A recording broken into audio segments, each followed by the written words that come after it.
Hello दोस्तों, आप सभी का स्वागत है आपके अपने YouTube channel the crown study में। दोस्तों, डेली करंट अफेयर्स के इस शो में आज हम लोग 26 नवंबर के करंट अफेयर्स को डिस्कस करने वाले हैं। तो चलिए शुरू करते हैं अपने पहले क्वेश्चन से। हमारा पहला प्रश्न है, हाल ही में बंगाल की खाड़ी से उठने वाला तूफान मिचोंग का नामकरण किसने किया है? तो दोस्तों, अभी हाल ही में बंगाल की खाड़ी से उठने वाले तूफान का नाम मिचोंग किसने रखा है? तो म्यांमार ने रखा है। किसने रखा है दोस्तों? म्यांमार ने रखा है। अभी मिडली नाम का तूफान आया था, उसका नाम मालदीव ने रखा था। अभी मालदीव में ही नए राष्ट्रपति भी चुने गए हैं दोस्तों, नाम है मोहम्मद मोइज्जू। अगला प्रश्न है, हाल ही में किस राज्य में विश्व के पहले 3D मुद्रित मंदिर का अनावरण किया गया है? तो अभी हाल ही में दोस्तों तेलंगाना के अंदर, कहां पर? तेलंगाना के अंदर पहले 3D प्रिंटेड मंदिर का अनावरण किया गया है। ये तेलंगाना के सिद्दीपेट जिले के बुरुगुपल्ली में 4000 वर्ग फुट में फैला यह मंदिर है। इसके जो ऊंचाई है वो 35.5 फुट की ऊंचाई पर स्थित है। इसमें 3 अलग अलग भाग हैं, एक माता पार्वती के लिए, दूसरा भगवान शंकर के लिए और एक भगवान श्री गणेश के लिए। इसके जो निर्माता हैं वो एप्सूजा इंफ्रास्ट्रक्चर वाले हैं। और हाल ही में बेंगलुरु में भारत के पहले 3D प्रिंटेड डाकघर भवन का निर्माण भी किया गया था। ये भी याद रखेंगे, वो बेंगलुरु के अंदर किया गया था, कर्नाटक में। और ये जो पहला विश्व का पहला 3D प्रिंटेड मंदिर है, ये तेलंगाना के अंदर बना हुआ है दोस्तों। बात करें तेलंगाना की, तो तेलंगाना की राजधानी है हैदराबाद। यहाँ के जो सीएम हैं वो है के चंद्रशेखर राव और यहाँ की गवर्नर तमिलिसाई सौंदरराजन है।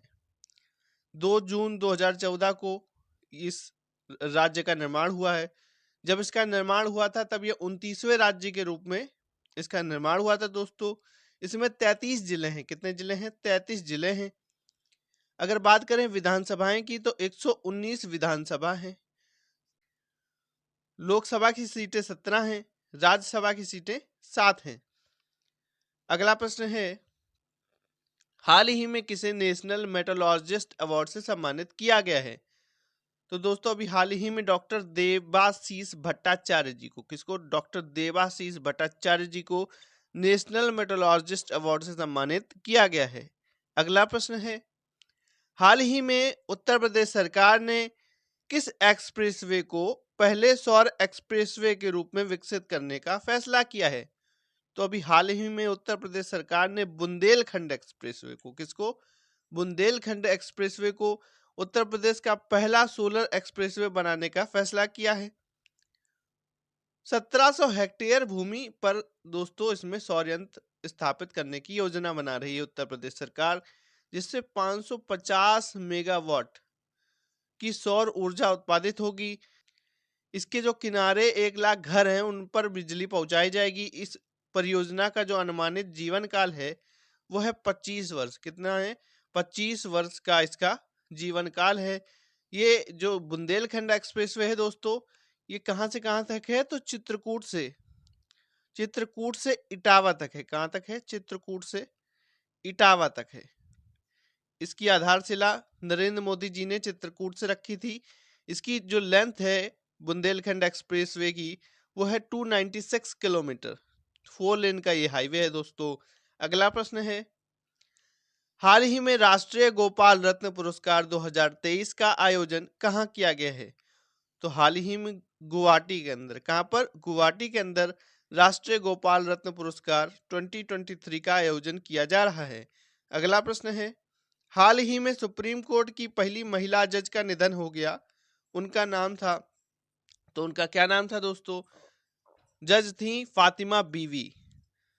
पहली महिला जज सुप्रीम कोर्ट की कौन थी? तो फातिमा बीवी थी दोस्तों। इनका भी हाल ही में निधन हो गया है।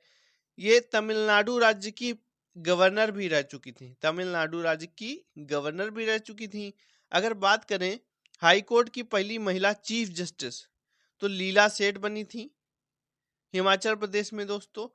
लेकिन अगर बात करें सुप्रीम कोर्ट की पहली महिला जज कौन बनी, तो फातिमा बीवी बनी है। अभी तक भारत के सुप्रीम कोर्ट की महिला मुख्य न्यायाधीश नहीं बनी है। अगला प्रश्न है, हाल ही में भारत और किस देश के बीच संयुक्त सैन्य अभ्यास सूर्य किरण 17 शुरू हुआ है। तो सूर्य किरण दोस्तों ये नेपाल के साथ होता है। किसके साथ होता है? नेपाल के साथ होता है। इसमें ऑप्शंस नहीं है, तो इसका ऑप्शन हो जाएगा इनमें से कोई नहीं। सूर्य किरण नेपाल के साथ होता है दोस्तों, नेपाल के साथ होता है। ठीक है, ये हो कहाँ रहा है? तो उत्तराखंड में हो रहा है, उत्तराखंड के पिथौरागढ़ में। उत्तराखंड के पिथौरागढ़ में इसका आयोजन हो रहा है अभी हाल ही में। 24 नवंबर से 7 दिसंबर 2023 तक ये चलने वाला है दोस्तों।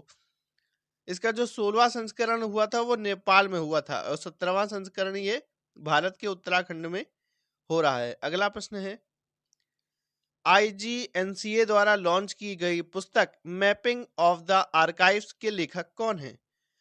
मैपिंग ऑफ द आर्काइव्स के लेखक विस्मय बसु और प्रोफेसर रमेश चंद्र गौड़ जी दोनों ही हैं। तो इसका जो ऑप्शन होना चाहिए उपयुक्त दोनों होना चाहिए दोस्तों, ए और बी दोनों ही सही हैं। ठीक है, अगला प्रश्न है, हाल ही में पाकिस्तान के सर्वोच्च नागरिक पुरस्कार से सम्मानित होने वाले चौथे भारतीय कौन बने हैं?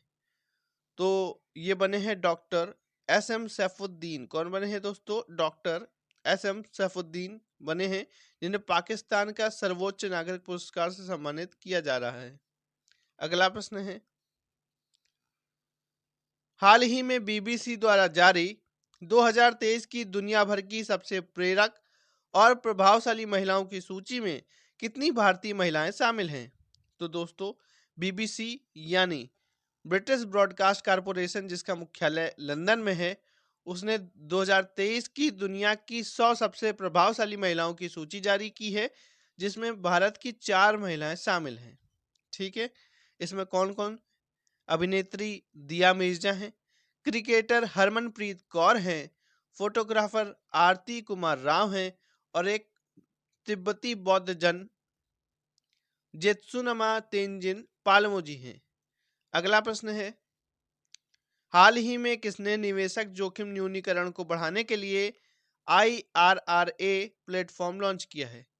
तो ये किया है माधवीपुरी बुच ने। किसने किया है? माधवीपुरी बुच है दोस्तों। ये सेबी की पहली महिला अध्यक्ष भी बनी थी, और इन्होंने ही IRRA प्लेटफॉर्म को लॉन्च किया है। IRRA प्लेटफॉर्म का मतलब क्या है? Investor risk reduction access.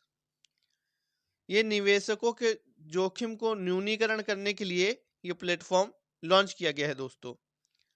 अगर बात करें सेबी की, तो सेबी दोस्तों ये शेयर मार्केट पर अपनी पकड़ बनाता है, उसको उसमें रूल्स बनाता है, उसके नियम बनाता है। ये कहाँ पर इसकी स्थापना हुई थी? तो 1988 में मुंबई के अंदर इसका मुख्यालय बनाया गया था, और माधवीपुरी बुच इसकी वर्तमान में अध्यक्ष हैं, जो कि पहली महिला अध्यक्ष भी हैं। अगला प्रश्न है, हाल ही में नम्मा कंबाला प्रतियोगिता का आयोजन कहाँ किया जा रहा है? तो नम्मा कंबाला प्रतियोगिता दोस्तों ये कहाँ हो रही है? बेंगलुरु के अंदर हो रही है। कहाँ पे हो रही है दोस्तों? बेंगलुरु कर्नाटक के अंदर हो रही है नम्मा कंबाला प्रतियोगिता 25 और 26 नवंबर को दोस्तों। कब? 25 और 26 नवंबर को ये प्रतियोगिता होनी थी, तो अभी चल रही है वर्तमान में ये प्रतियोगिता।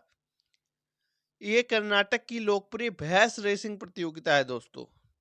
इसमें कंबाला एक ऐसा खेल है जिसमें एक किसान द्वारा भैंसों को कीचड़ भरे धान के खेत में हाँका जाता है, और हाँकने वाला भी दौड़ता है साथ में। दोस्तों अगर वीडियो अच्छा लगा हो तो वीडियो को लाइक करें, शेयर करें, चैनल को सब्सक्राइब करके बेल आइकन दबा दें। Thank you.